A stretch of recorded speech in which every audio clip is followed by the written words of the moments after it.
final image of Zinedine Zidane's career was not a goal. It was not a trophy.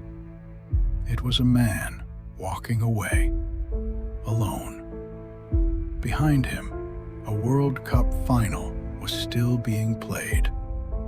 Ahead of him, the tunnel was waiting, and beside it stood the trophy, close enough to touch.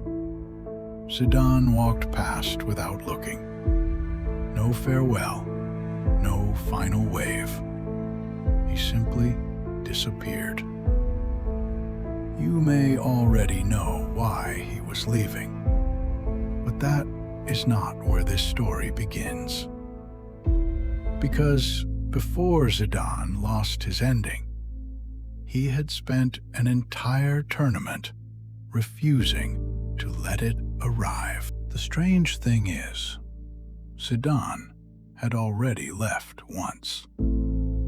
After Euro 2004, he retired from international football. He had won the World Cup. He had won the European Championship. He had given France almost everything a player could give. And perhaps he believed his part of the story was over.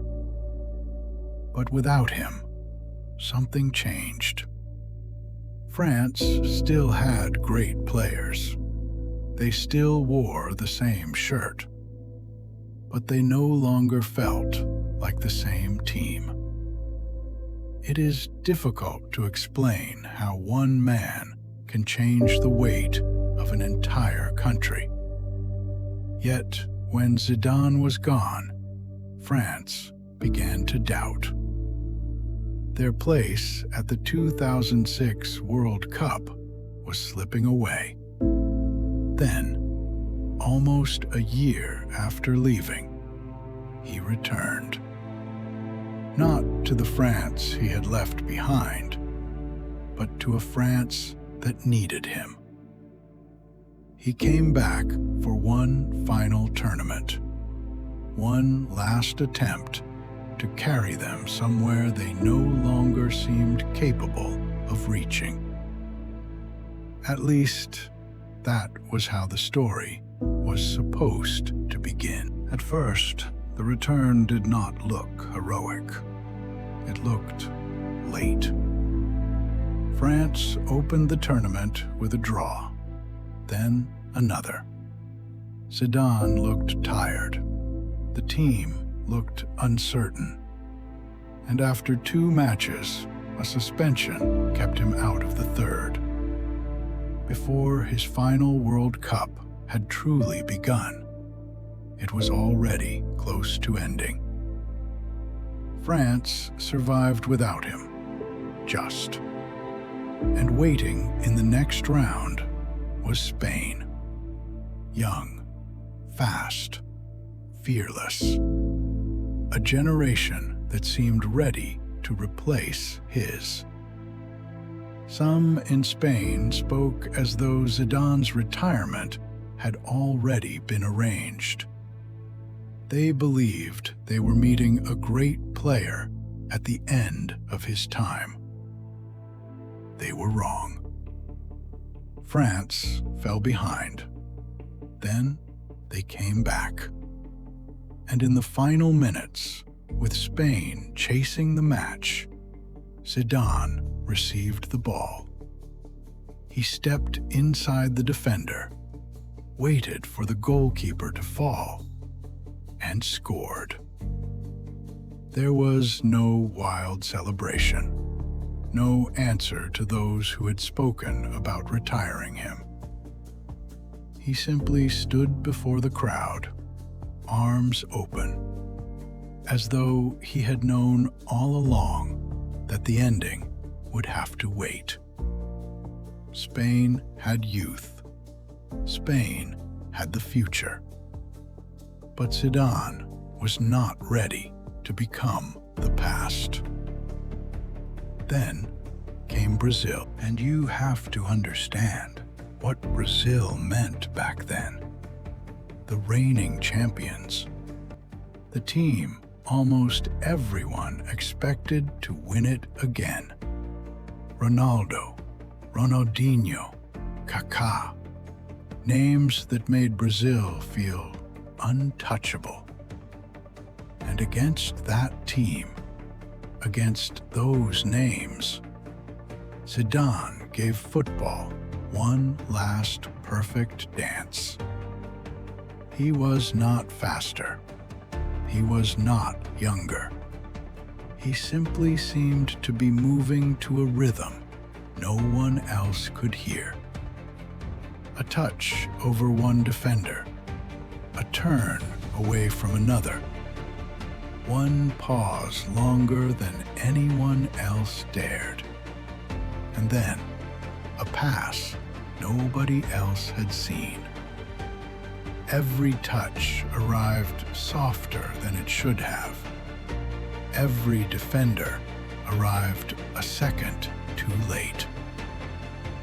Brazil had legends everywhere, but that night, Zidane played one level beyond legend, beyond tactics, beyond age, beyond explanation.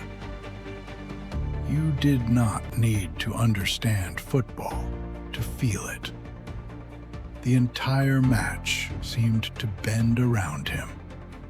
For 90 minutes, football stopped feeling real.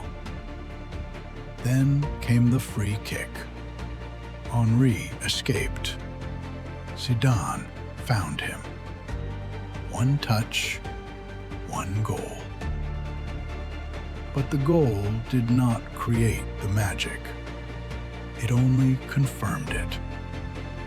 By the final whistle, Zidane was no longer a retired man borrowing one last tournament. He had taken the tournament back, and now only one match stood between him and the kind of ending football almost never gives. Italy was waiting in Berlin. 8 years earlier, Zidane had given France its first World Cup. Now, after walking away, after returning, after surviving Spain, after that impossible night against Brazil, he had brought them back to the same place. Win, and this would no longer be remembered simply as a comeback. It would become the perfect final act. He would leave not because football had moved on from him, but because he had taken everything he came back for. Stories like this rarely end the way they should. But for a while, it looked as though football might actually let him have it. And in Berlin, the perfect ending began almost immediately. France won a penalty. Buffon stood in goal. Zidane walked towards the ball. Now, you may have seen penalties like this before. Football has repeated the gesture many times since. But forget all of them for a moment. This was the World Cup final. This was Gianluigi Buffon. And this was the final match of Zidane's life. Most players would have chosen a corner. Zidane chose the center. Not hard, not safe. He lifted the ball softly over one of the greatest goalkeepers football had ever known. It struck the underside of the crossbar, crossed the line, and bounced back out. For 1 second, nobody knew whether to celebrate, because it did not look brave. It looked impossible. Even now, After all the replays, it still does. Some moments become smaller when you see them again. This one never did. It was calm. It was arrogant. It was the kind of madness only Zidane could make look beautiful. France were ahead. Italy came back. And slowly, the final became what finals often become: tighter, heavier, afraid of one last mistake. Then, deep into extra time, the perfect ending returned to him. Most people remember what happened a few minutes later. But first, remember this. A cross entered the box.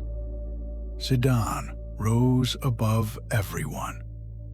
And for a moment, the entire story was there, in the flight of one header. One goal, and he would leave football as a world champion. Buffon reached it. Just. One hand kept the story from ending there. That is how close perfection came. Not close in the way people speak after a match. Close enough to touch. Close enough to believe it had already chosen him. And then it disappeared. The ball had moved away. The final was happening somewhere else. Zidane was walking beside Marco Materazzi. A few words passed between them. Then Zidane walked away. For a second, it seemed finished. He had chosen to leave it behind. And then he stopped. He turned back. Not quickly, not in confusion. He walked towards Materazzi with the same calm he had carried all night, and drove his head into his chest. Materazzi fell. Zidane stood over him. For one impossible second, the stadium did not understand what it had seen. This was the man who had danced through Brazil, the man who had lifted a penalty over Buffon, the man who had been minutes away from the perfect ending. And now, all of it was collapsing in silence. People would spend years asking what Materazzi had said, but the words were never the image that survived. The turn was that slow walk back. The moment Zidane left the ending waiting in front of him and chose something behind him. The referee reached for the red card. Zidane did not argue. He did not look surprised. He simply turned again and began the final walk of his career. The red card was not the final image. The walk was. Zidane left the pitch alone. No protest, no farewell. Only the noise of a World Cup final continuing behind him. And beside the tunnel stood the trophy. You have probably seen the image before, but look at it again. Zidane walking away. The World Cup only a few steps beside him. The tunnel waiting ahead. 8 years earlier, that trophy had made him immortal. Now, it watched him leave. He did not reach towards it. He did not look back. He simply walked past. Behind him, France still had a final to finish. Ahead of him, there was nothing left to play. The match went to penalties. France lost. But Zidane's career had already ended. There was no final wave to the crowd, no last embrace, no moment when football stopped to say goodbye. His final act was not lifting the trophy above his head. It was passing beside it and disappearing into the tunnel. The perfect ending remained there, close enough to see, and forever out of reach. Perhaps that is why the image still hurts. Not because one moment erased everything that came before. It did not. But because the entire tournament had been the story of a man refusing to let his ending arrive. He escaped it against Spain. He rose above it against Brazil. And in Berlin, he came close enough to touch the perfect ending.